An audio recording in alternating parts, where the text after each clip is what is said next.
Building. Donc on est en fait dans le dernier événement de l'année sur ce cycle, de la partie numérique pour le pôle Fibre Énergie Vie. On va s'attacher aujourd'hui à travailler sur le bâtiment intelligent et connecté, donc au service des usages. Très rapidement sur ce qui est en fait des interventions, donc je vous donnerai quelques éléments rapides d'information sur le pôle Fibre Énergie Vie. On aura ensuite une intervention d'Alexis Pérez en fait de Certivea pour ce qui concerne l'évolution, en fait, du référentiel R2S et donc la V2 du référentiel qui a été mise en place sur le deuxième semestre 2022.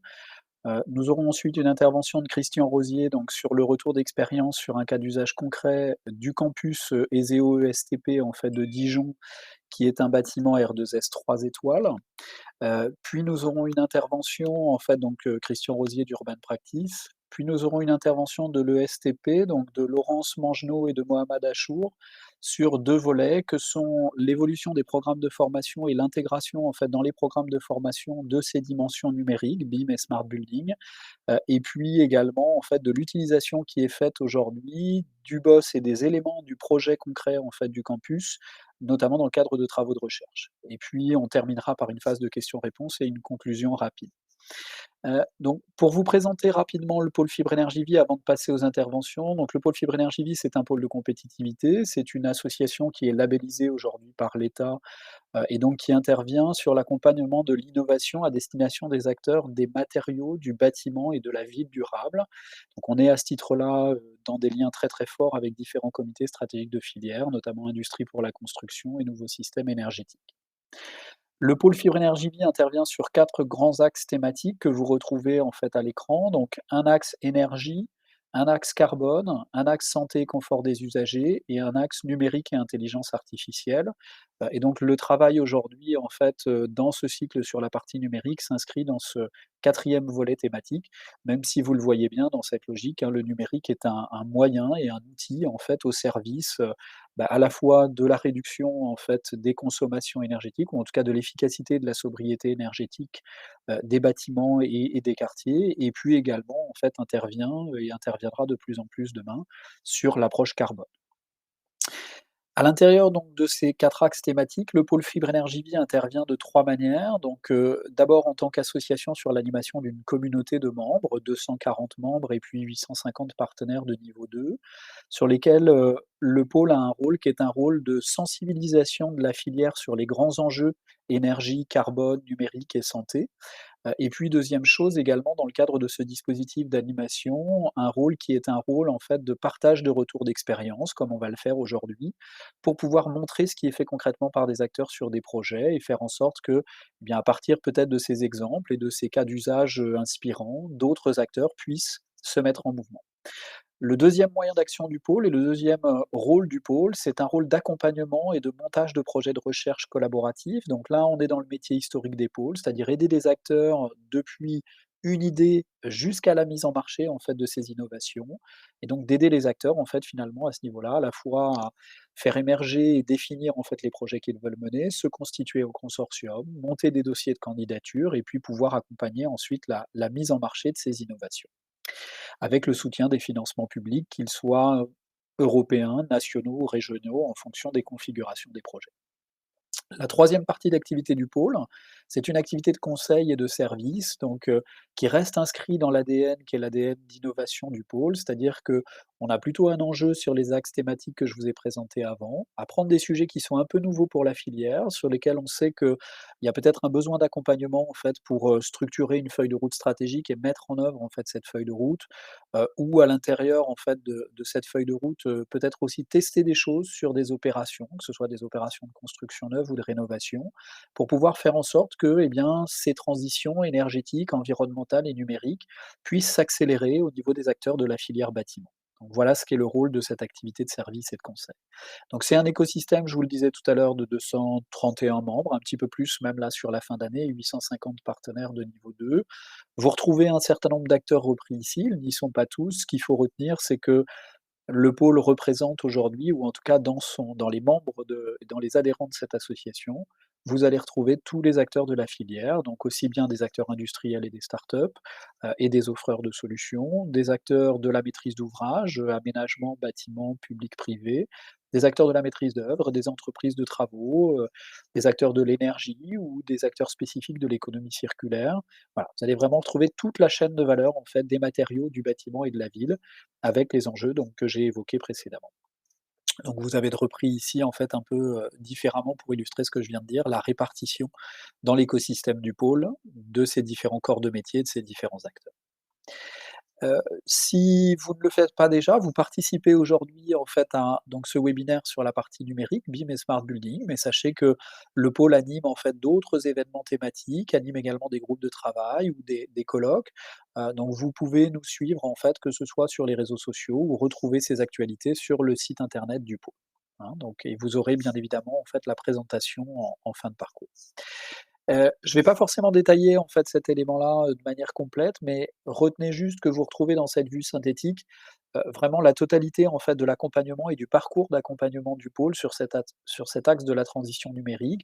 Donc vous voyez qu'on retrouve en fait comme socle en bas le dispositif d'animation, donc les typiquement le webinaire comme celui d'aujourd'hui, et puis vous allez retrouver ensuite une notion de parcours et d'accompagnement en fait qui est phasée en fonction du degré de maturité des acteurs, qui vont pouvoir aller de la formation et des prises de décision amont finalement pour pouvoir structurer encore une fois cette feuille de route stratégique, jusqu'à des interventions auprès des acteurs industriels, bâtimentaires, ou de l'aménagement sur des choses qui sont beaucoup plus, fines, j'allais dire, et centrées en fait sur leurs usages et leurs besoins métiers dans l'utilisation du numérique. Et puis dernière étape, éventuellement une approche d'optimisation par le choix d'outils, puisque vous voyez bien qu'en toile de fond sur ces sujets-là, on va en fait très, très rapidement avoir des questions assez fortes et vous allez le voir dans les exemples aussi aujourd'hui, sur la structuration du système d'information et donc sur des choix de solutions logicielles, sur l'interfaçage de ces solutions entre elles et puis encore une fois sur la structure de ce système d'information entre des équipements, entre un middleware et un boss et puis ensuite des applications qui vont permettre de travailler, de traiter un certain nombre de choses autour des fonctionnalités techniques ou des fonctionnalités d'usage du bâtiment. Ce que je vous propose, c'est de passer maintenant, en fait, rapidement à la suite du programme, et donc avec en première intention l'intervention d'Alexis, donc Alexis Pérez de Certivea.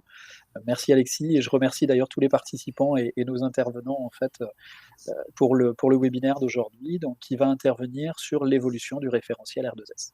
Je te passe la main Alexis? Oui, tout à fait. Vous m'entendez bien? Super. Bah, merci Ronan et globalement merci au pôle Fibre Énergie Vie pour l'invitation à participer à cette webconférence. Donc, comme on l'a dit précédemment, je vais vous présenter ce qu'est le label R2S assez rapidement et les principales évolutions de la V2 et ensuite je passerai la parole à Christian Rosier pour un retour d'expérience plus concret. Donc très rapidement, je vais présenter Certivea. Donc on est un organisme de certification. On opère sur différentes thématiques comme le numérique, l'environnement, la qualité de vie. On est présent en France et en Europe à différentes échelles, du bâtiment, du quartier, de l'infrastructure, et sur toutes les étapes de la durée de vie d'un bâtiment, de sa conception à son exploitation, en passant par la rénovation. Pour faire un petit bilan de la version 1 du référentiel R2S avant de vous parler de la V2, ça permet de faire un état des lieux de, voilà, depuis 2018, qu'est-ce qui s'est passé au niveau du label. Donc, au niveau de la localisation, déjà, on voit qu'on a une plutôt bonne répartition, je trouve, avec 50% des projets en Île-de-France et 50% en région. Au niveau des notations, ce que le label R2S dispose de 4 notes, donc du niveau base au niveau 3 étoiles. Évidemment, quand on se lance dans un label, au début, on était plutôt sur les notes une étoile, mais on voit qu'avec le temps, les acteurs, et ça c'est plutôt une bonne nouvelle, se sont appropriés la démarche, ont monté en compétences et on obtient des notations plus élevées. Et d'ailleurs, on le verra avec le projet qui vous sera présenté, qui a obtenu la meilleure note, le 3 étoiles. Au niveau des professionnels qui sont formés, on a ce qu'on appelle les référents, donc qui sont des personnes que l'on reconnaît comme étant sachant sur le référentiel. Et donc on en a formé plus de 100 ces dernières années, donc c'est un très bon chiffre également. Et au niveau des phases qui sont engagées, donc là, on prend en compte conception, réalisation, exploitation. Quand je dis conception, réalisation, ça peut être de la conception, réalisation de neuf ou de rénovation. Globalement, on est à 70 de neuf, 20 de réno et 10 d'exploitation. Et avec, à l'heure actuelle, maintenant ça a un peu augmenté, environ 1,2 million de mètres carrés, qui sont engagés dans la démarche. Pour faire un rapide rappel de ce qu'est le label R2S, à gauche, on voit le cadre de référence du label qui a été créé avec la Smart Building Alliance et l'Alliance HQE. Donc on a les principales thématiques que l'on va aborder tout au long de ce référentiel, que je détaillerai un peu plus tard lors des évolutions. Et pour resituer un peu la démarche également, pour rappel, ça concerne donc les bâtiments non résidentiels. Les bâtiments principalement qu'on a labellisés, c'est du bureau, de l'enseignement et des établissements de santé. Donc comme je disais, neuf, rénovation, exploitation, avec ce système de 4 niveaux qui augmente tous les 20 points de pourcentage. Pour les différentes thématiques, donc on en a 6. Comme on le voit, on a un socle technique où en connectivité, on va venir s'assurer que le câblage, le raccordement est bien mis en place. En réseau, que les données circulent bien dans le bâtiment, comment est-ce qu'on va concevoir, comment est-ce qu'on va exploiter le réseau. Équipement interface, c'est comment est-ce qu'on va venir raccorder les différents systèmes techniques de chauffage, climatisation du bâtiment. Ensuite, on a la sécurité numérique, donc tout ce qu'on a dit précédemment, le réseau, les applications et les services qu'on verra après, comment est-ce qu'on va le protéger, autant d'un point de vue technique que d'un point de vue organisationnel. Le management responsable, ça regroupe de nombreuses thématiques, donc c'est à la fois l'impact environnemental numérique, les enjeux juridiques, la gestion de projet, le lot smart, par exemple. Et ensuite, le sommet de la pyramide, tout ce qu'on a vu précédemment, ça a pour objectif de faire circuler les données sur une infrastructure numérique sécurisée pour déployer des services pour les acteurs du bâtiment. Voilà pour un bref résumé de l'approche R2S. Et ensuite, je voulais donner un petit chiffre également. Donc, on a vu techniquement qu'est-ce que c'était le label R2S, mais pour donner quelques éléments un peu plus économiques marché, on a regroupé les éléments de 2 études qui mettent en avant le fait que le bâtiment intelligent et globalement le bâtiment serviciel, c'est quelque chose qui est de plus en plus recherché, que toute chose égale par ailleurs, il y a le prix et la localisation qui sont évidemment très importants, mais les acteurs du bâtiment vont rechercher de plus en plus des espaces qui disposent de services. Ça s'est renforcé avec la crise sanitaire pour donner envie aux salariés de revenir sur site et on le voit avec ces 2 chiffres sur les entreprises qui sont prêtes à payer un supplément de loyer pour avoir un bâtiment, connecté serviciel et également au niveau du taux d'occupation avec un différentiel entre les bâtiments, qui disposent de services et ceux qui n'en disposent pas ou beaucoup moins. Maintenant, je vais rentrer dans la version 2 du label R2S. Donc, ça fait depuis 2018 que le référentiel a été lancé et donc du coup, en juin 2022, nous avons, mis à jour ce référentiel. Qu'est-ce qui s'est passé entre-temps? Bah, entre-temps, on a eu 4 ans d'audit, avec les centaines de bâtiments dont qu'on a parlé précédemment, de formation, d'échanges, de webconférences qui nous ont permis de recueillir un grand nombre de retours d'expérience. De mon côté, j'ai pu également identifier les exigences qui étaient systématiquement atteintes, celles qui, au contraire, ne l'étaient jamais. On a eu un besoin de clarification sur certains types de projets, et on a interrogé des acteurs, on a mis à libre disposition le référentiel pour qu'il puisse être commenté. Donc le but, ça a vraiment été d'intégrer le plus de commentaires possible de la part des acteurs du bâtiment. Et je vais détailler dans les slides d'après les modifications un peu thématiques, mais dans les grandes lignes, qu'est-ce que ça a apporté? Comme vous l'avez vu, le R2S, c'est 70 de projets neufs et on sait que, il faut agir sur le stock de bâtiments, donc il faut agir sur la rénovation et l'exploitation.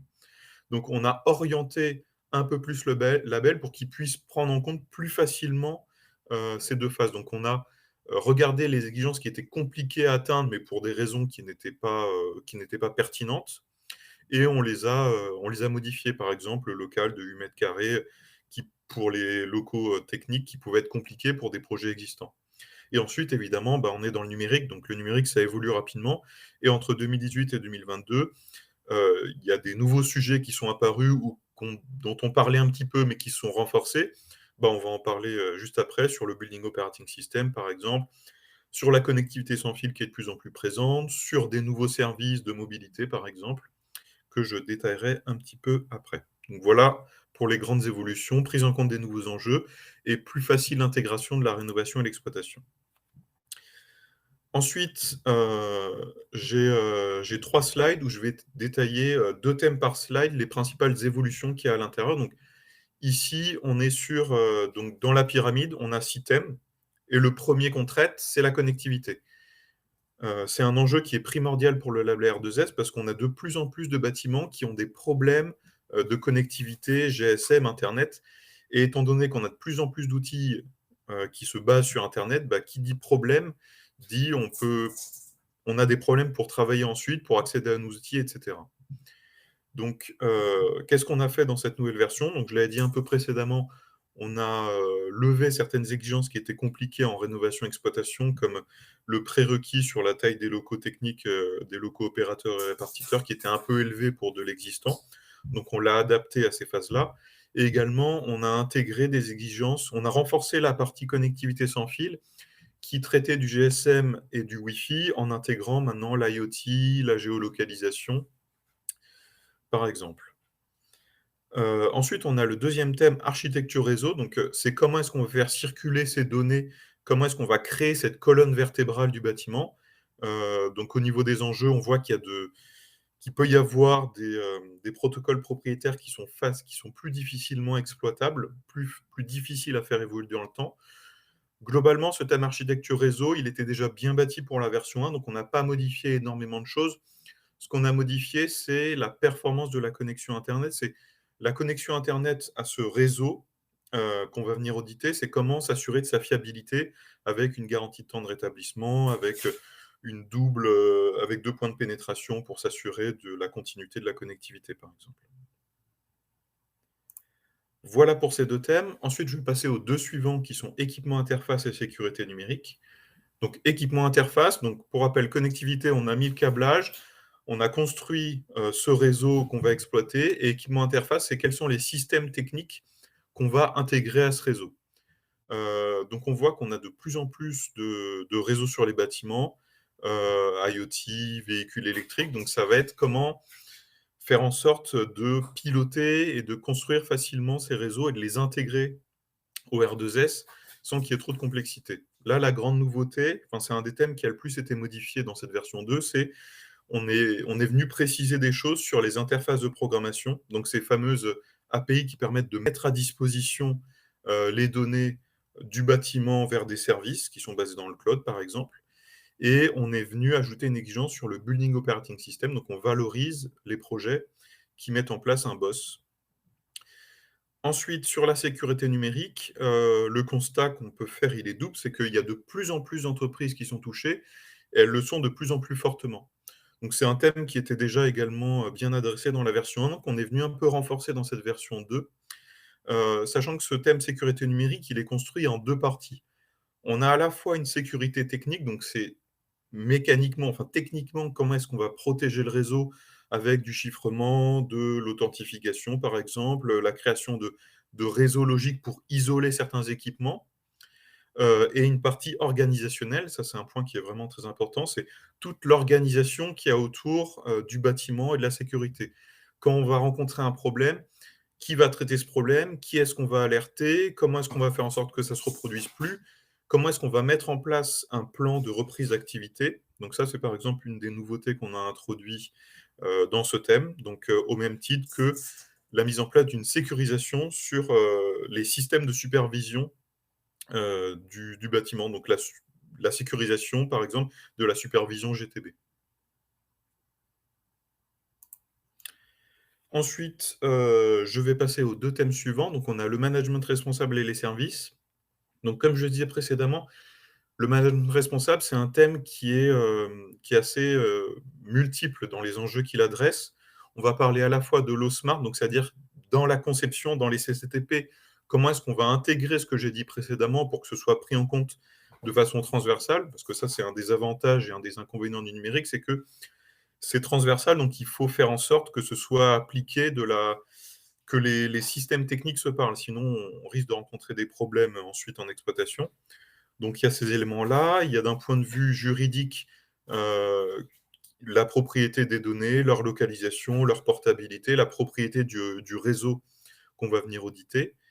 Il y a l'impact environnemental du numérique, les ondes, et cetera. Donc qu'est-ce qu'on a fait pour la version 2? On avait déjà l'impact environnemental du numérique, mais c'était une exigence qui était un peu légère sur la version 2 qu'on est venu renforcer avec à la fois la prise en compte, en conception et en exploitation de la consommation énergétique, des réseaux informatiques. Et ensuite, un point qu'on est venu renforcer également, c'est le fait d'associer le réseau, R2S, qu'on appelle le réseau smart, au patrimoine immobilier, de manière à faire en sorte que ce soit vraiment l'intelligence qui reste associée au bâtiment et que tout ce qu'on a mis en place précédemment, donc l'infrastructure numérique sécurisée, ne change pas à chaque fois qu'il y a un changement, d'acteur sur le bâtiment. Et ensuite, le dernier thème que je voulais aborder avec vous, c'est le thème service, qui est donc le sommet de la pyramide, qui est un peu, l'objectif qu'on leur recherche à travers la mise en place des thématiques précédentes. Donc dans la version 1 du label R2S, on avait uniquement un service qui était le service énergétique qui était valorisé.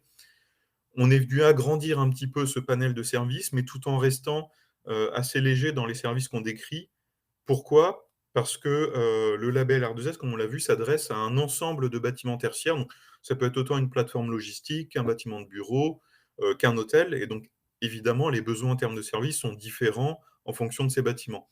Donc on ne souhaitait pas obliger à certains services, on ne souhaitait pas orienter. Donc, il y a un thème service qu'on a renforcé, mais qui reste en termes de points, qui reste inférieur aux autres thématiques. Comme son nom l'indique, le but du R2S, c'est vraiment de préparer le bâtiment à déployer des services. Et donc, parmi les services qu'on a ajoutés, donc au-delà du service énergétique, on a rajouté les services, en interrogeant les maîtres d'ouvrage, les acteurs du bâtiment qui ressortaient le plus, donc la qualité de l'air, la recharge pour les véhicules électriques, la maintenance, la gestion des espaces, le contrôle d'accès dématérialisé.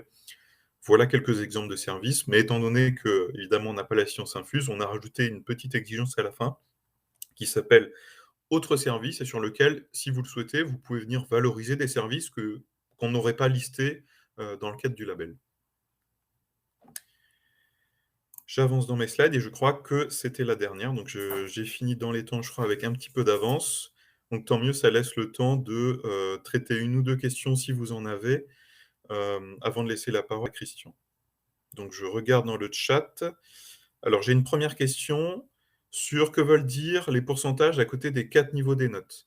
Alors en fait, les pourcentages, ce sont les points qu'on va obtenir sur le label. Pour vous expliquer brièvement, sur le label, on a à la fois ce qu'on appelle des prérequis.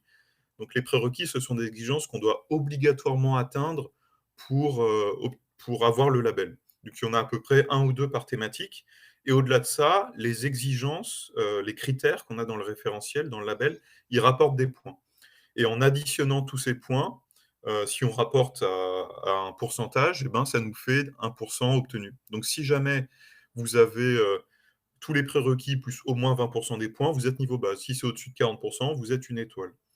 Donc du coup, pour être labellisé R2S, ça veut dire qu'il faut tous les prérequis et au moins 20 des points. Pourquoi je lis la deuxième question. Ah et bah, Christian, je vois que tu avais répondu à la question, donc super. Et pourquoi le quatrième niveau a un pourcentage plus faible? Alors c'est peut-être une erreur dans mon slide parce que le dernier niveau, le 3 étoiles, c'est de 80 à 100. Donc si c'est autre chose que j'ai marqué, c'est que je me suis trompé en faisant un copier-coller. Mais en gros, c'est tous les 20 points, 20-40, 40-60, 60-80, 80-100. Donc je vois pas d'autres questions. Donc du coup, pour terminer, n'hésitez pas à me contacter si vous avez des questions sur le label RDS, je suis à votre disposition et Et je on laisse pourra oui, merci on beaucoup Alexis et on pourra effectivement pardon, je voulais pas te non, pas de souci, on pourra répondre aux questions si vous en avez d'autres à la fin. Je pense que c'est ça que tu voulais dire peut-être? exactement, c'est ça. On peut On trouver pourra le référentiel, je le mettrai en lien, dans le chat et je laisse la parole maintenant à Christian Rosier pour la présentation du projet. Oui, merci beaucoup Alexis. Effectivement, donc sur le référentiel R2S, n'hésitez pas si vous avez des questions, que ce soit, vers Alexis ou vers moi, effectivement, on peut tout à fait vous y répondre. Et puis on va passer maintenant à la deuxième intervention, donc celle de Christian Rosier d'Urban Practice, qui a travaillé sur la mise en place au niveau du campus de l'ESEO ESTP de Dijon. du jumeau numérique, en fait, en lien avec une démarche BIM-GEM et donc avec en toile de fond, en fait, une labellisation, R2S 3 étoiles. Donc c'est vraiment un projet qui est un projet, emblématique. Et donc Christian travaille avec le pôle aussi sur ces sujets-là pour pouvoir, déployer ces démarches autour du BIM et du jumeau numérique notamment. Est-ce que Christian, c'est bon? Tu as pu, avec Florian, en fait, passer en animateur? Alors, il est en animateur, mais j'ai l'impression qu'il n'arrive pas à connecter sa caméra. Ça fonctionnait avant pendant le test. Alors je peux peut-être moi enlever la mienne, ça facilitera, éventuellement la bascule Je sais et pas. puis je reprendrai la parole s'il y a besoin, s'il y a un problème, avec Christian. Ah bah le voilà, c'est bon. C'est bon? C'est bon Christian? Parfait, on t'entend très bien. Vous m'entendez? Donc Bien. on t'entend bien effectivement. Merci Voilà. beaucoup, je te laisse la main sur la suite. Ok, bonjour à toutes et tous. Donc je vais vous présenter ce projet Campus on Dijon. Voilà, je suis ravi de pouvoir faire cette présentation. Simplement en 2 mots, donc nous, effectivement, on est un cabinet de conseil, d'assistants à maîtrise d'ouvrage, et on vient accompagner des maîtres d'ouvrage sur ce sujet du smart building à l'échelle des bâtiments, du patrimoine et des territoires. Voilà. Je rebondis sur ce qu'a dit Alexis. Le cadre de référence, je vais en parler un peu parce qu'on l'a mis en pratique sur ce projet Campus ZOSTP. Et la version 2, finalement, aujourd'hui, par retour d'expérience, moi, de plusieurs projets que nous avons labellisés, elle a l'avantage d'être plus pédagogique. Et donc, je trouve que c'est un pas en avant. Voilà. Donc, c'est intéressant de l'utiliser. Ce Campus on Dijon, c'est un bâtiment de 10 000 m² qui a été donc mis en service en 2021 sur Dijon et qui accueille 2 écoles, le ZEO et le STP, donc qui sont 2 locataires, on va dire, de ce bâtiment. C'est un bâtiment de 10 000 m², l'architecte Architecture Studio. Voilà. Et là, la particularité, c'est que la SPLAD, qui est finalement le représentant de la métropole de Dijon, avait pour ambition de faire un projet très emblématique, pas simplement par sa signature architecturale, parce qu'il est quand même super beau et super agréable quand on est dedans, mais aussi emblématique sur son ambition digitale. Et donc, on a essayé d'apporter une réponse et on va essayer, je vais un petit peu vous expliquer en quoi consiste cette réponse. Alors, la vision, elle est articulée sur ce schéma-là. Il y a toute une ambition servicielle, apporter des services aux occupants. Alors, les occupants sont les étudiants, ce sont les enseignants. Vous allez entendre après le représentant du monde enseignant, avec la directrice de Laurence, la directrice de l'ESTP, et aussi des services pour l'exploitant qui gère ce projet. Il faut savoir que l'exploitant, qui en l'occurrence a été désigné, qui est Vinci Facilities, a un contrat d'exploitation-maintenance sur 15 ans sur ce bâtiment avec un engagement de performance énergétique donc très élevé. Deuxième élément, donc il y a un socle technique. C'est un bâtiment qui est R2S 3 étoiles et qui, de surcroît, a mis en place ce qu'on appelle un BOS, un Building Operating System. J'y reviendrai. Quatrième élément, troisième grande brique, c'est un bâtiment qui est en lien avec la Smart City on Dijon. Et je terminerai mon propos dessus. Et enfin, finalement, d'un point de vue méthodologique, on a fait en sorte de co-construire une partie de la solution pour que les étudiants, dans le futur, puissent utiliser ça. Et je crois que Laurence va revenir un peu sur ce sujet. Donc, nous, on a conçu une infrastructure R2S. Alors, pour ne pas être trop technique, elle est représentée ici un peu à travers cet arbre. Et cet arbre, il dit quoi? Il dit que finalement, l'ensemble des équipements techniques du bâtiment, que ça soit pour chauffer, ventiler, l'éclairer, assurer son contrôle d'accès, finalement, tout ce qui est un peu communicant, on a des façades électrochromes, donc du verre qui est capable de se pacifier, l'ensemble des solutions techniques de ce bâtiment qui sont représentées par ses racines, on les a fait converger dans un réseau unique qui est un réseau fédérateur, IP. Alexis en a parlé, donc c'est un réseau smart. Il est IP parce que finalement, c'est le monde Internet protocole. Et donc, à l'image de cet arbre, on fait en sorte que tout passe dans un tronc mutualisé.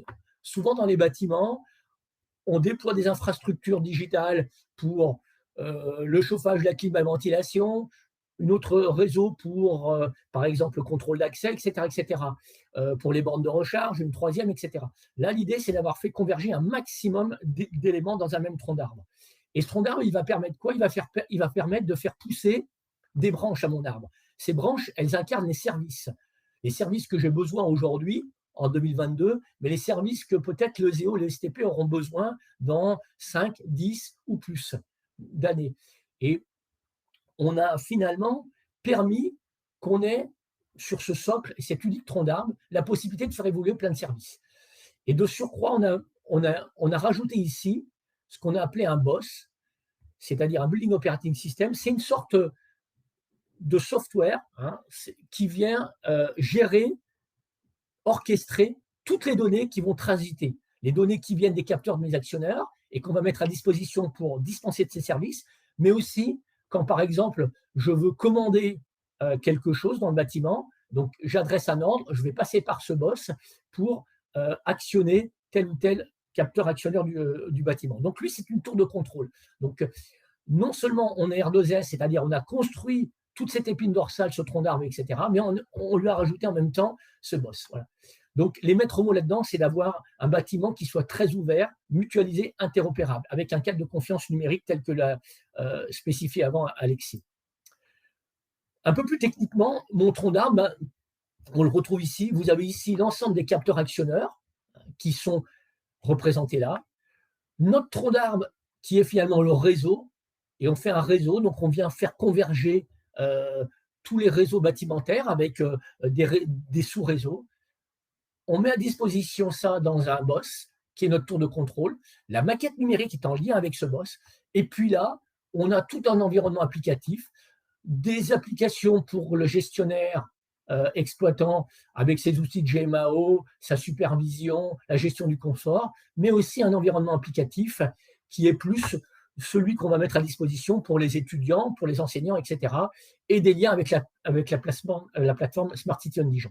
Donc finalement, ça, c'est une vision un peu plus technique de cette architecture que je représentais par mon tronc d'arbre. Alors,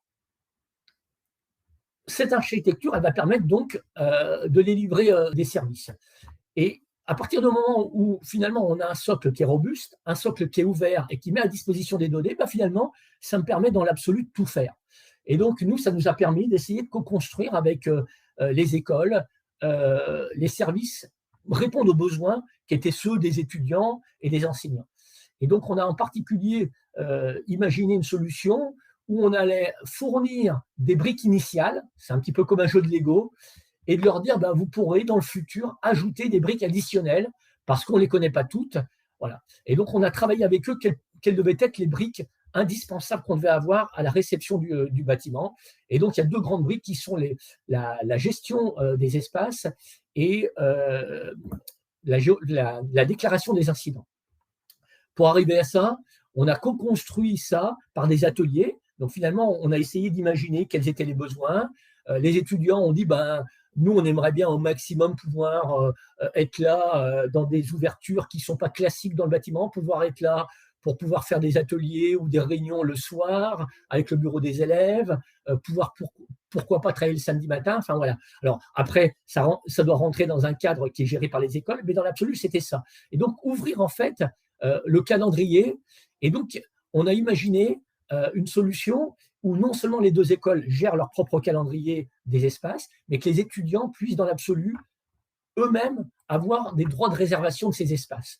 Et donc finalement, l'application, elle va répondre à ça demain, elle va répondre à pouvoir faire des réservations et déclarations de salles de réunion ou d'espaces, je dis de salles de réunion ou des salles de cours, et synchroniser des agendas qui sont ceux des autres écoles avec les agendas des étudiants à qui on donnerait des droits. On va pouvoir faire de remontées d'incidents. J'ai une lampe qui ne marche pas, il fait trop chaud, il fait trop froid. Pouvoir faire cette remontée et de manière informatique adresser à qui de droit la déclaration d'incident. C'est adresser le fait qu'une ampoule, c'est peut-être l'école qui va gérer le remplacement des ampoules, alors que la gestion du confort, ça va être l'exploitant qui va gérer la gestion du confort. L'idée aussi, c'est de faire en sorte que cette application elle soit évolutive et qu'on puisse avoir le fil d'actualité du campus, avoir un chat, etc., etc. Et donc ça, c'est ce qu'on pourra permettre, encore une fois, en donnant accès aux informations du bâtiment. Donc là, vous avez quelques slides, quelques illustrations de ça. Donc finalement, aujourd'hui, on a choisi, nous, un choix technique, mais on aurait pu choisir autre chose. Pour l'exploitant, lui, en fait, il avait des besoins. Il avait le besoin d'avoir une hypervision de multi-usage de la performance de ses installations. Il voulait avoir un tableau de bord de pilotage énergétique. Il avait une GMAO, il voulait pouvoir suivre et gérer les interventions et les réclamations des usagers. Il voulait avoir un référencement géocontextualisé à l'appui de sa maquette des équipements techniques et pouvoir manager l'ensemble des données du bâtiment. Et bien finalement, qu'est-ce qu'on a permis? On a permis de répondre à ça. Et en fait, l'intégralité de ces fonctions, il est venu en fait avec ses propres outils, ou certains qu'on a co-développés ensemble. Il est venu principalement avec ses propres outils. Et ces outils, grâce à cette infrastructure et mon tronc d'arbre et son boss, il vient en fait se connecter sur ce boss et on lui donne accès aux données. Ce qui veut dire que l'exploitant, au même titre que tout à l'heure, vous aviez l'application pour les étudiants qui vient se connecter sur ce boss, on a l'intégralité des outils de l'exploitant qui viennent se connecter sur ce boss. Et finalement, on construit une infrastructure digitale qui permet facilement de se connecter puisqu'on n'a qu'un point d'entrée qui est ce point de convergence de la donnée du bâtiment. Et ça, c'est très riche, c'est très fort parce que demain, si je voulais rajouter d'autres environnements applicatifs, ou si je change d'exploitant, ou si l'école dit je ne veux plus cette application, je veux créer ma propre application, je suis en train de développer avec les étudiants une application, je pourrais le faire parce que j'ai la capacité de venir me connecter sur ces données du bâtiment. Donc, on fait la promesse d'avoir un bâtiment qui est évolutif. Et l'enjeu, pour nous, c'était ça, d'où l'ambition d'un bâtiment R2S 3 étoiles, un très haut degré de convergence, d'interopérabilité, et d'un boss qui vient orchestrer la donnée en temps réel. Donc là, vous avez quelques illustrations. On a une maquette numérique. Elle est managée, cette maquette numérique, et donc elle permet à l'exploitant, par exemple, de géolocaliser de manière colorée des températures, des alertes, enfin voilà, suivre des tableaux de bord de performance énergétique, etc., voir quelles sont les installations qui sont les systèmes et les installations qui fonctionnent, etc., etc. Voilà. Sur un projet comme ça, ce qui est important, en fait, il y a un vrai accompagnement au changement. Et donc, il faut véritablement parler de management des acteurs. Donc, nous, tout notre rôle, ça a été de manager l'ensemble de l'équipe, que ça soit le maître d'ouvrage, communiquer avec le maître d'ouvrage et faire de la pédagogie auprès du maître d'ouvrage, faire de la pédagogie auprès de l'équipe de maîtrise d'œuvre, faire de la pédagogie auprès des entreprises installatrices et coordonner tout ça parce qu'en fait, on est dans un lot qui est totalement transverse et il faut intégrer cette transversalité. Voilà. Je passe sur ces éléments-là, mais encore une fois, j'insiste, c'est très important. Et je terminerai juste sur cette slide en disant que finalement, ce bâtiment aujourd'hui, non seulement il apporte des réponses à l'échelle du bâtiment, mais il est en lien avec la collectivité et donc il est capable de communiquer ces informations sur des plateformes, que ce soit des plateformes énergétiques, ou des plateformes qui sont les plateformes métropolitaines. Donc, on rentre dans un jeu plus vaste qui est celui du territoire. Voilà. Je vous remercie. Merci beaucoup Christian. S'il y a peut-être des questions et des réponses. Donc pour faire écho à ce qui a été présenté à Build and Connect aussi pour, ceux qui étaient présents, hein, vous avez vu que sur Build and Connect, en fait, on a présenté dans le cadre de l'intervention sur la partie jumeaux numériques, et R2S, en fait, finalement 3 retours d'expérience qui ont des niveaux d'avancement différents. Donc ce projet du campus où là on est rentré, avec Christian plus dans le détail aujourd'hui et en plus petit comité. L'approche sur un bâtiment, qui est le bâtiment Wave également à Lille, qui est exploité par Vinci Énergie et puis un projet qu'on démarre en tant qu'AMO en fait entre le pôle et Urban en partenariat, sur le siège du Crédit Agricole en fait, qui est sur la place de la Gare à Strasbourg pour ceux qui connaissent. Donc vous voyez que ce sont des démarches qui sont des démarches quand même transversales, qui sont des démarches nouvelles, qui amènent en fait un support du numérique important, avec, une partie plus technique qui est cette partie système d'information, infrastructure et donc cette convergence de la donnée pour ensuite mettre cette donnée à disposition de différentes, applications.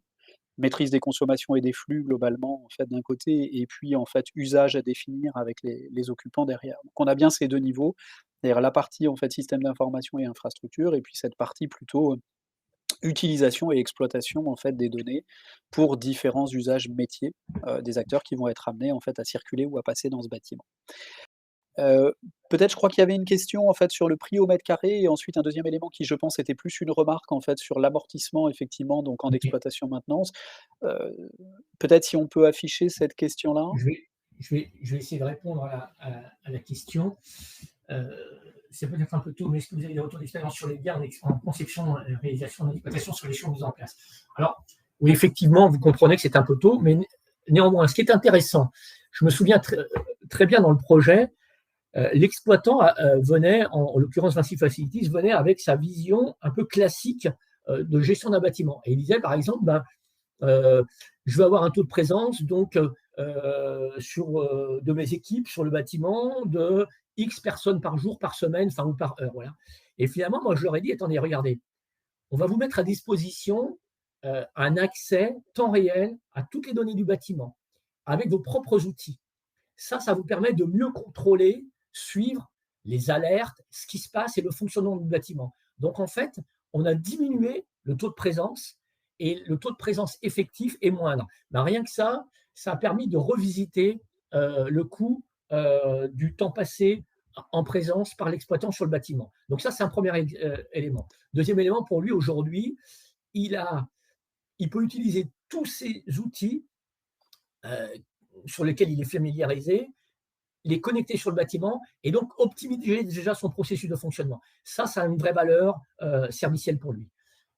Sur les économies d'énergie, là aujourd'hui c'est trop tôt, mais on peut imaginer que naturellement on aura la mise en place de tableaux de bord qui sont ceux de l'exploitant et qu'il pourra plus facilement aller dans le détail de ces tableaux de bord et donc identifier les pistes et les gisements d'économie qu'il a intérêt à faire. Donc je pense qu'il faut attendre un petit peu, mais on voit déjà un petit peu les perspectives de ROI. Voilà. Et du coup, ça rejoint la question également, si on peut l'afficher, Florian, de Rémi Navarro, qui concernait en fait l'approche plutôt sur le prix au mètre Alors, carré. Et donc cette approche effectivement de fourniture de services, le ROI est souvent important pour les maîtres d'ouvrage exploitants ou les vous acteurs avez, de vous l'exploitation. Ça rejoint ce qu'on vient effectivement d'évoquer, c'est qu'il y a toute une partie du bénéfice et de l'amortissement qui se fait effectivement plutôt dans la vie en œuvre du bâtiment. mais Mais aujourd'hui, peut-être sur le prix, Christian, si tu veux?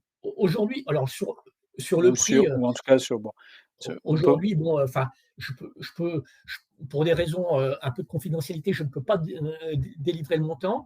Il faut savoir que comme on s'est pris très tôt sur le projet, l'impact de l'infrastructure R2S et l'impact du boss, on l'a en grande partie neutralisé. Je dis vraiment en grande partie, hein, parce qu'encore une fois, repenser à mon tronc d'arbre, on mutualise les infrastructures. Donc, on a fait en sorte que les infrastructures, il n'y en ait pas 36 000, mais au contraire, qu'elles convergent. Donc, le fait de mutualiser, ben, vous pensez mieux votre bâtiment. D'un point de vue carbone, c'est aussi très bénéfique. Voilà. Et donc, on arrive finalement à des questions de surcoût qui sont plus liées au niveau 3 étoiles, qui est le fait qu'on est allé très loin dans des exigences en termes de sécurité bâtimentaire, en termes de gestion des données, mais on aurait pu être un petit peu plus bas. Et sur le boss, on a énormément neutralisé ça parce qu'en même temps qu'on a fait le boss, on a pu faire des mutualisations sur la supervision classique qu'on mettait sur un bâtiment, qu'on a neutralisé et qui finalement est quasiment associé à notre boss. Donc aujourd'hui, on est sur des montants ou des surcoûts qui sont largement inférieurs à 1% du montant total des travaux. Enfin voilà, on est sur des très faibles montants sur le coût d'opération. Au regard de ce que ça va permettre demain, je pense que c'est très intéressant. Aujourd'hui, on est, peut-être que je n'ai pas le chiffre exact, mais pour vous donner des ordres de grandeur, le surcoût de notre exigence digitale, elle est sur un bâtiment de 25 millions, elle est de l'ordre de 200 300 000 euros. Donc, je vous laisse faire le calcul, vous verrez que ce n'est pas énorme. Oui, oui, ça rejoint ce que tu disais, mais c'est encore une fois, ce qui est important dans ces démarches-là et on le voit aussi, je fais le parallèle avec le projet du Crédit Agricole que j'évoquais précédemment, c'est qu'on il y a une démarche, en fait, qui est une démarche d'anticipation, en fait, et une démarche de cadrage, et donc qui est plutôt sur la méthode, en fait, à mettre en œuvre très, très tôt dans le projet, hein. Au plus, effectivement, on va anticiper des choses, en fait, tôt dans le projet, au plus on va pouvoir rejoindre ce que disait Christian, c'est-à-dire cette approche mutualisée, en fait, et donc on se donne la possibilité aussi par ce biais-là, finalement, et par la mise en place de ce système d'information qui a été évoqué, hein, donc par cette convergence de la donnée, en fait, et cette orchestration au niveau de ce middleware et du boss, de pouvoir réellement derrière, en fait, déjà apporter, en fait, des réponses qui sont intéressantes très, très rapidement, en fait, post-livraison du bâtiment dans les premières phases d'exploitation maintenance, et puis, en fait, on a un enjeu qui est de pouvoir derrière, progressivement mesurer aussi beaucoup plus, en fait, ce que vont être, les bénéfices dans la vie en œuvre et le ROI sur les aspects de consommation qu'on évoquait tout à l'heure, tout en laissant une porte ouverte, finalement, pour permettre demain l'ajout de fonctionnalités supplémentaires. Donc c'est aussi ça qui est intéressant, c'est que dans ce travail, en fait, et dans cette réflexion amont, il y a une approche très, très forte, en fait, autour de ça, où l'anticipation et la mise en place d'une méthode, en fait, très tôt dans le parcours du projet, permet, en fait, en tout cas, d'avoir une maîtrise éventuellement de ces surcoûts-là qui restent dans des choses qui sont quand même à l'échelle de projet, importants, qui sont des choses qui restent relativement, acceptables et absorbables au vu des bénéfices. Ouais, encore une fois, aujourd'hui, ce qu'on ne sait pas mesurer, c'est, le coût, des services qu'on ne propose pas, et qu'on aimerait avoir pour optimiser. Je ne parle pas, par exemple, du coût, heu, si on permet d'optimiser le taux d'occupation des espaces, vous allez voir que, financièrement, l'impact financier peut être énorme en termes de ROI. Mieux mutualiser un espace pour les écoles, pour les étudiants, voire même pour, d'autres acteurs, ça peut avoir un enjeu financier qui est bien au-delà du coût qu'on aura mis au départ. Ouais. Ah ouais, tout à fait. Puis bon, après, il y a des liens avec la modularité, voilà, Tout à fait. éventuellement l'adaptabilité ou la mutabilité de ces espaces dans le temps. Merci beaucoup pour rester encore une fois. On aura encore un temps de questions-réponses à la fin si vous le souhaitez autour de ces sujets-là. On peut, peut-être en fait, passer à l'intervention de Laurence et de Mohamed de l'ESTP, donc qui vont eux, apporter aussi un éclairage complémentaire. Donc vous voyez qu'on est dans une séquence en fait où on traite différents volets autour de ce projet, qui est aussi un élément important en fait dans les composantes d'action du pôle, qui est cette notion de formation et d'utilisation en fait de ces éléments-là dans une logique derrière en fait d'utilisation sur des travaux de recherche ou sur une approche de formation. Donc Laurence Mangenot et Mohamed Achour en fait de l'ESTP vont intervenir sur ces 2 axes-là, c'est-à-dire sur, l'utilisation et l'implémentation en fait de cette démarche-là ou ce qu'elle a permis en fait d'infuser et de diffuser dans les programmes de formation à proprement parler de l'ESTP, et puis sur l'utilisation qui est faite, de cet environnement finalement au sens large, des maquettes, du jumeau numérique, du BOSS, de toute cette partie infrastructure, dans le cadre de travaux de recherche. Donc je vous laisse si on peut, peut-être mettre Laurence et Mohamed. Merci beaucoup Christian en animateur. Voilà, c'est bon pour Laurence. Je vous laisse peut-être comme c'est vous qui démarrez Laurence et puis Oui, Mohamed va nous rejoindre tout de suite. on va prendre le relais dans la foulée. Donc, bonjour à tous et puis merci également de nous avoir, conviés effectivement à ce webinaire.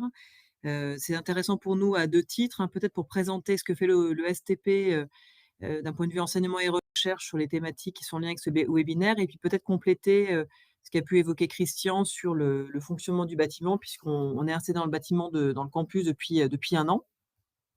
Alors peut-être déjà un mot sur le STP, donc pour planter le décor, donc voilà, donc Mohamed m'a rejoint. Donc ah oui, je me suis pas présentée, donc je suis Laurence Mangeot, je suis la directrice du campus de Dijon et donc je suis accompagnée de Mohamed Achour qui est enseignant-chercheur, en génie civil, et coordonnateur pédagogique pour le campus de Dijon. Donc qui prendra le relais effectivement, après ma présentation de l'école. Bon, peut-être en quelques mots, le STP, donc c'est une école d'ingénieurs dans le domaine de la construction durable, qui existe depuis très longtemps, en France et plus particulièrement en région parisienne, donc depuis 130 ans. Aujourd'hui, en fait, le STP se développe sur le territoire français pour, une raison simple, c'est pour mieux répondre aux besoins des entreprises. C'est-à-dire qu'on on avait beau avoir, à peu près 600 étudiants par promo et donc 600 diplômés par an, ingénieurs, en fait, on ne répondait pas aux besoins des entreprises. Donc c'est la raison pour laquelle on se développe, sur différents territoires. On a ouvert un campus à Troyes en 2017, à Dijon en 2019 et puis à Orléans bientôt en 2023. Donc ça, c'est peut-être pour, planter le décor pour le campus de Dijon. En ce qui nous concerne, donc on a accueilli nos premiers étudiants en septembre 2019. On a ouvert donc une formation d'ingénieur, la formation d'ingénieur donc en septembre 2019. Aujourd'hui, on a 135 étudiants et élèves ingénieurs sur le campus et on ouvrira une formation de bachelor, donc niveau bac+3 à la rentrée prochaine, toujours en lien sur, bon, en l'occurrence, ce sera sur manager de la construction, donc toujours en lien sur des activités de construction. Donc quand je dis construction, c'est aussi bien bâtiment que travaux publics, que immobilier, que tout ce qui est activité connexe au monde de la construction. Et donc, comme vous le savez, ce monde, il change puisqu'aujourd'hui, on construit plus du tout de la même façon qu'il y a quelques années et on est obligé d'intégrer dans nos cursus de formation, tous les enjeux liés aux évolutions sociétales, aux usages par exemple, aux évolutions environnementales et événements numériques. Donc en fait, on forme plus du tout, nos ingénieurs de la même façon ou d'ailleurs nos bachelors de la même façon qu'on pouvait le faire avant parce que les besoins des entreprises ont évolué et qu'on sait qu'elles ont des besoins justement en compétences, notamment sur la partie numérique et c'est ce que Mohamed réévoquera dans quelques instants.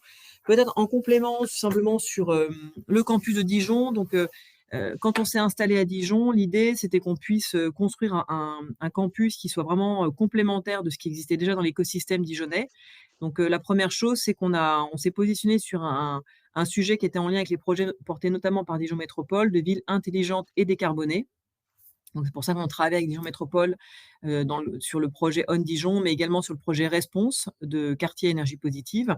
Et donc toutes nos activités d'enseignement et de recherche, elles sont orientées vers ça. Alors ça ne veut pas dire que nos diplômes sont tous orientés vers ces sujets-là, l'urbanisme décarboné. Ça veut simplement dire que sur les options qu'on propose à Dijon, sur les projets plus spécifiques qu'on propose à Dijon, sur les activités de recherche également qu'on propose à Dijon et que Mohamed va vous présenter dans la foulée, on est plus centré sur ces sujets, donc en lien avec la ville intelligente et durable. Voilà. Donc ce que je vous propose, c'est de passer la parole à Mohamed sur la partie, enseignement et recherche et ensuite je prendrai le relais pour, dire un petit mot et faire un petit retour d'expérience sur notre vie, sur le campus, depuis 1 an. Voilà, à toi Mohamed.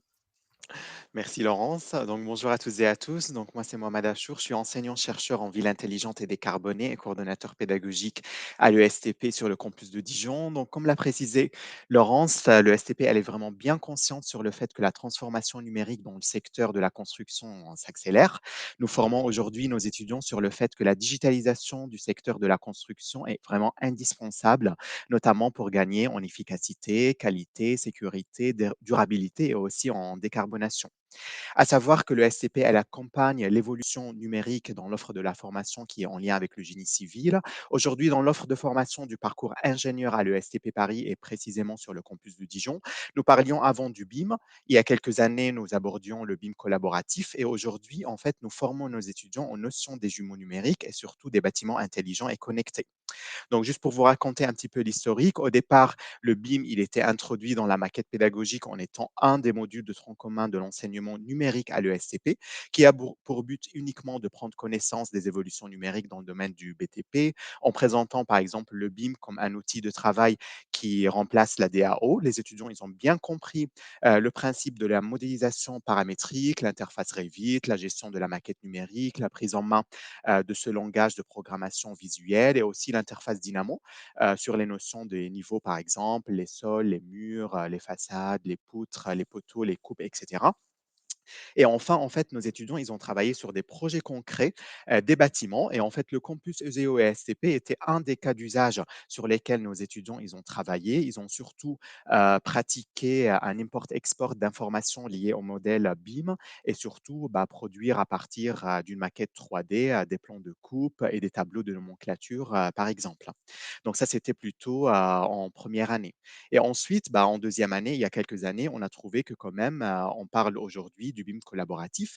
Et du coup, le BIM collaboratif, il a été mis en place en deuxième année au sein du parcours ingénieur à l'ESTP Paris, car comme vous le savez bien, que le BIM n'est pas du tout limité à juste une modélisation 3D, il va beaucoup plus loin pour aborder les notions du travail collaboratif, comment par exemple rédiger une convention BIM, les notions des différents formats d'échange ICF, BCF, et surtout comprendre le travail collaboratif, la gestion des modèles, des conflits entre les maquettes des différents acteurs, architectes, structures, équipements techniques et surtout la résolution des problèmes qui est liée à la modélisation.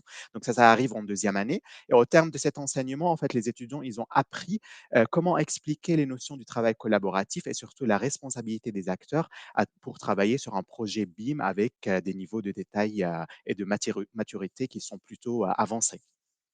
Donc l'année dernière et aujourd'hui, en fait, on a accompagné l'évolution du numérique et surtout avec l'arrivée des notions du jumeau numérique.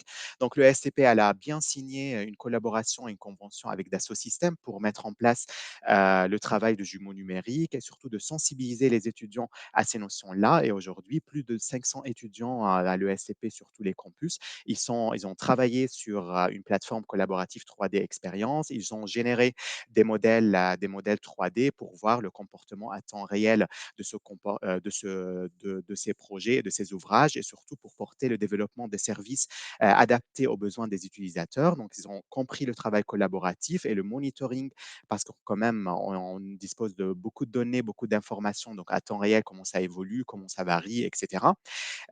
Donc ça, c'est en ce qui concerne les notions de jumeaux numériques, donc c'est très important. Et aussi à savoir que depuis 2019, avec la mise en place de l'option Smart City, aujourd'hui c'est l'urbanisme décarboné, et en fait, on a mis en place des cours qui sont en lien avec les bâtiments intelligents, donc les bâtiments intelligents et connectés, et surtout, l'objectif de ces cours-là et de ces modules de formation, c'est de faire comprendre à nos étudiants que c'est vraiment un bâtiment intelligent. Il doit contribuer et dialoguer avec son écosystème. Donc, dans le cadre de ce module, les étudiants ils comprennent les technologies dans le bâtiment intelligent, la domotique, la gestion technique d'un bâtiment, c'est quoi en fait l'influence de l'utilisation de ce type de bâtiments intelligents sur l'efficacité énergétique, la stratégie de surveillance, la gestion d'énergie, et aussi ils ont travaillé sur quelques exemples des bâtiments intelligents comme par exemple le bâtiment de l'ESTP et le ZEO.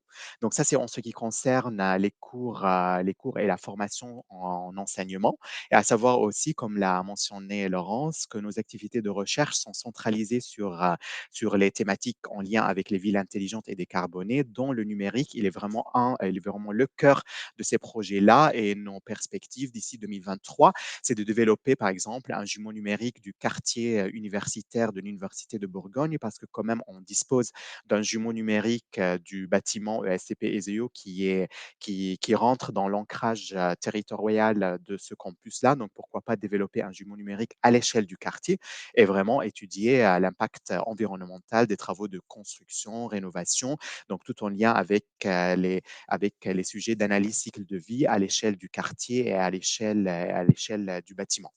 Donc, voilà en ce qui concerne quelques mots l'évolution de l'offre de formation en incluant le numérique dans le cadre de la formation à l'ESTP Paris. Donc, je pense, Laurence, que tu peux continuer en ce qui concerne les travaux de recherche et les perspectives sur l'utilisation des données de notre bâtiment pour d'autres travaux de recherche. Ronan, je vous vois vous connecter, ça veut dire que notre temps est écoulé ou j'ai quelques instants? Non, non, pas du tout. Vous avez encore, quelques minutes, Laurence, on peut tout à fait étendre un peu. On est Super. bon sur le timing. Parfait. Donc peut-être juste pour, compléter ce qu'évoquait Christian tout à l'heure et puis également ce que disait Mohamed, peut-être faire un petit retour sur le bâtiment dans lequel on est depuis 1 an. Donc je reviens juste un petit cran avant la livraison du bâtiment. C'est vrai qu'on a la chance d'avoir été associés depuis le début. En fait, on a posé le programme, on a défini le programme ensemble en ce qui concerne le bâtiment. On a été associés aux phases de dialogue compétitif quand on était dans la phase de dialogue compétitif avec les 4 groupements, et ensuite on a accompagné le chantier tout du long. Donc c'est vrai qu'on a co-construit ce campus, notamment sur la partie numérique et notamment sur la partie servicielle. Donc ça, c'est intéressant parce que, voilà, on était vraiment au démarrage et on a pu faire part de nos besoins. Donc ça, c'est la première chose. La deuxième chose, c'est qu'on est quand même, comme l'a évoqué Christian, dans un bâtiment qui est ambitieux, d'un point de vue numérique, d'un point de vue énergétique, d'un point de vue environnemental. Donc qui dit ambitieux, dit que, c'est pas forcément simple. Donc c'est vrai que mine de rien, on a quand même, quand je dis on, c'est plutôt C3B, donc Vinci avec, les entreprises avec lesquelles ils ont travaillé, ils ont quand même pas mal challengé leurs entreprises, et pour certaines, ça les a fait quand même sortir un peu de leur zone de confort pour finalement, pouvoir répondre aux enjeux, notamment du label R2S. Donc c'est pas non plus quelque chose qui s'est fait de façon, instantanée et à mon avis sans douleur pour certaines entreprises qui ont pris conscience du fait qu'en termes de compétences pour certaines et d'organisation pour d'autres, effectivement, il était nécessaire de faire des évolutions. Donc c'est vrai que ça, c'est un bon retour d'expérience aussi, un chantier de ce type-là, parce que, derrière, ça permet à chaque entreprise aussi de se remettre en question là-dessus. Et après, en ce qui concerne la livraison du bâtiment, Donc le bâtiment a été livré il y a 1 an, on a pris nos marques, on s'est installé fin octobre, début novembre. Donc ça fait, on vient de fêter nos 1 an dans le bâtiment et on est encore dans la phase effectivement de calage sur un certain nombre d'éléments, ce qui me semble tout à fait normal d'ailleurs parce que, bah, c'est un gros bâtiment, il y a pas mal d'enjeux et puis qu'il y a aussi la saisonnalité qui fait que quand on essaie de se caler effectivement sur le fonctionnement d'un bâtiment sur une saison, il faut ensuite, passer à une autre saison et faire d'autres ajustements et donc finalement on est encore en train d'apprendre. Mais c'est vrai qu'on est dans un bâtiment qui est un vrai, alors je dirais qu'il y a à la fois un vrai bac à sable pour nous en tant qu'usagers, c'est-à-dire qu'on continue à apprendre. Christian évoquait le BOSS qui regroupait l'ensemble des informations, donc tout ce qui est infrastructure informatique, les capteurs, le BOSS, je dirais, ça effectivement c'est quelque chose qui fonctionne. Après c'est la partie, plateforme, donc TwinOps qui permet de visualiser l'ensemble des éléments.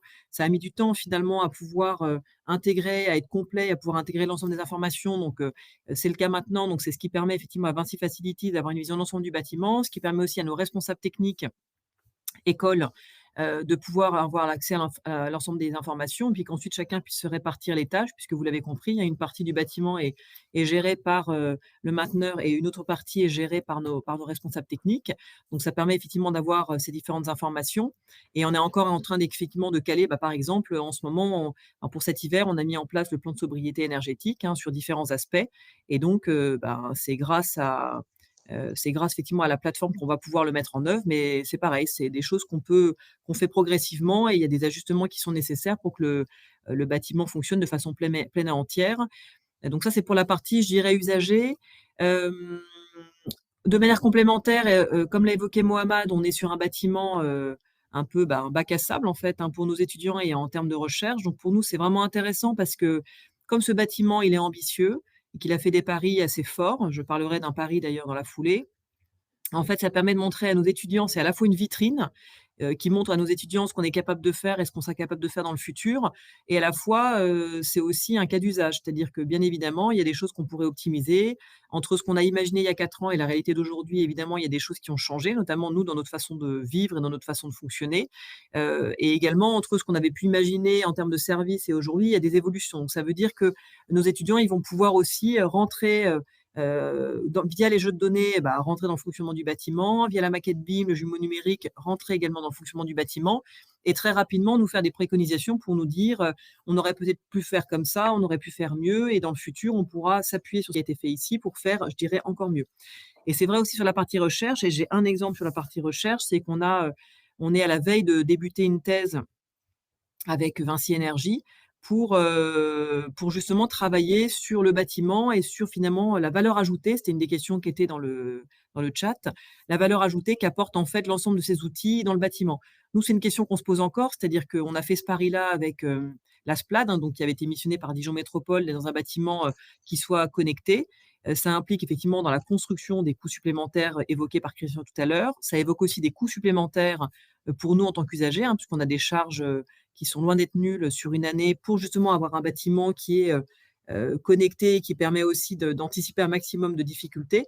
Donc justement, on est encore en train de travailler là-dessus et la thèse Vinci Énergie nous permettra en fait d'y voir plus clair et de savoir finalement qui bénéficie de cette valeur ajoutée. Est-ce que c'est le mainteneur? Est-ce que c'est, le locataire? Est-ce que ce sont les usagers? Les usagers étant, divers et variés. On a des étudiants, on a des intervenants, on a des événements, on peut avoir des invités pour différentes choses. Donc, ça, c'est des questions qu'on se pose. Maintenant, nous, en tant que STP, et je sais que le ZEO partage ce point de vue, c'est quand même un bâtiment, enfin, on est très heureux d'être dans ce bâtiment, d'abord parce qu'il est très agréable à vivre, hein, ce qui est quand même un bon démarrage, et ensuite parce que c'est un cas d'école pour nous et c'est vrai que pour une école dans le domaine de la construction et pour le ZEO, dans le domaine du numérique, bah, c'est plutôt pertinent et intéressant d'être dans un bâtiment qui se veut exemplaire et qui est ambitieux. Je parlais tout à l'heure d'une des ambitions, c'était de pas mettre de clim dans le bâtiment et pourtant il y a une grande partie du bâtiment qui est, si vous le connaissez, qui est vitrée. Et ben, globalement, alors il y a une boucle de refroidissement adiabatique, il y a des protections solaires qui sont différentes en fonction de l'orientation du bâtiment, un vitrage qui est plus ou moins sombre, vitrage dynamique qu'évoquait tout à l'heure Christian aussi. Donc, évidemment, c'est pas simplement on retire la clim, mais on met d'autres dispositifs pour malgré tout garder une température de confort qui soit convenable. En acceptant d'ailleurs que la température de confort l'été ne soit pas 21 degrés quand il fait 35 à l'extérieur, mais que ce soit plutôt 27. Donc ça aussi, c'est des évolutions à avoir avec les usagers. Mais ce que je veux dire, c'est que voilà, ça, c'est des paris qui sont ambitieux et qui nous vont bien parce que dans le futur, c'est comme ça qu'il faut construire, mais on est encore en train de caler les choses et on se rend compte que par exemple, sur la boucle de refroidissement adiabatique avec les protections solaires et le fait de ne pas avoir de clim, ça fonctionne bien dans 90 à 95% du bâtiment parce que ça, effectivement, les orientations font que ça fonctionne bien. Il y a quand même quelques pièces où on sera obligé de mettre en place des systèmes complémentaires pour pouvoir atteindre effectivement ces températures de référence qui sont nécessaires. Donc, vous voyez, on est vraiment dans un bâtiment qui, pour moi, a cette double casquette, vitrine et à la fois cas d'école. Et donc, pour nous, c'est un sujet quotidien, voilà, le bâtiment, et on continue à travailler dessus pour le domestiquer. Donc, en ce qui concerne le retour d'expérience, on peut en faire un premier, mais effectivement, c'est un peu tôt. Je pense qu'il faut le premier retour d'expérience pertinent, d'ailleurs, je pense qu'il sera au bout de 5 ans après la livraison, même si évidemment, chaque jour, on apprend un peu plus et qu'on peut déjà aujourd'hui faire des retours, ce qu'on vient de faire. Mais pour vraiment mesurer, parce qu'en fait, le pari qu'on fait aussi, c'est finalement qu'il y ait moins de préventif, enfin, qu'il y ait moins de curatif, pardon, et plus de préventif, et que aussi en termes de qualité de confort au quotidien, les usagers soient bien. Donc ça, c'est des choses qu'on peut mesurer aussi progressivement une fois qu'on met en place tous les services. Voilà, je crois que c'était à peu près tout sur mon sujet. Très bien. Là, j'ai peut-être dépassé le temps du coup.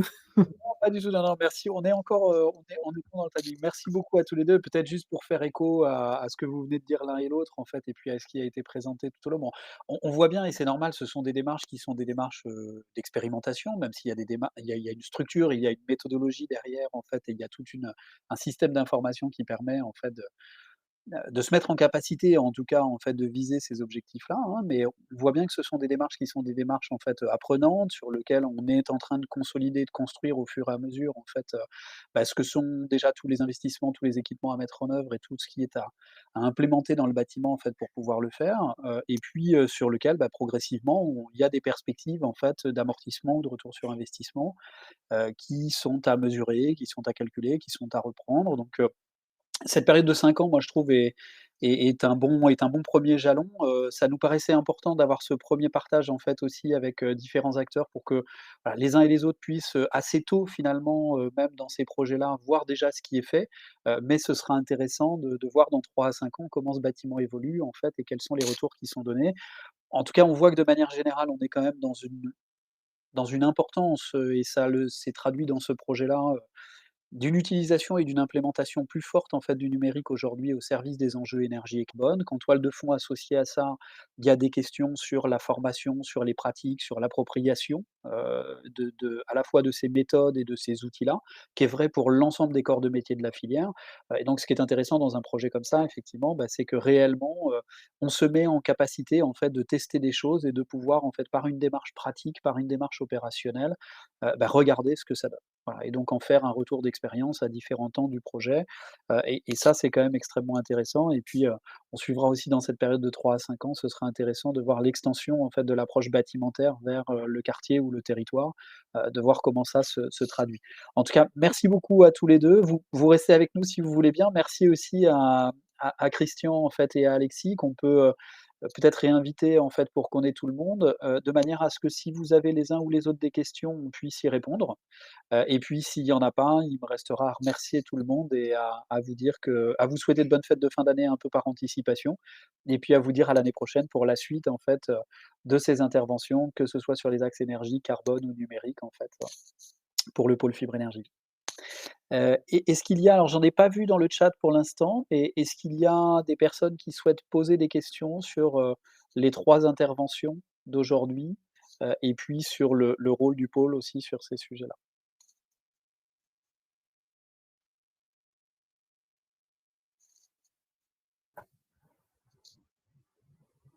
A priori, c'est bon. Très bien, écoutez, c'est qu'on a été extrêmement clair et précis. Merci en tout cas à tous, et aux intervenants et aux participants, et puis à très bientôt, en fait, pour la suite, de ces travaux sur la partie numérique, notamment au service de l'énergie et du carbone. Merci Merci. beaucoup. Peut-être, quelqu'un qui est en train d'écrire, sauf si c'est en interne, pour remercier tout le monde. Merci, bonne journée. Merci beaucoup. Merci, bonne journée à tous. Merci, au revoir. Au revoir.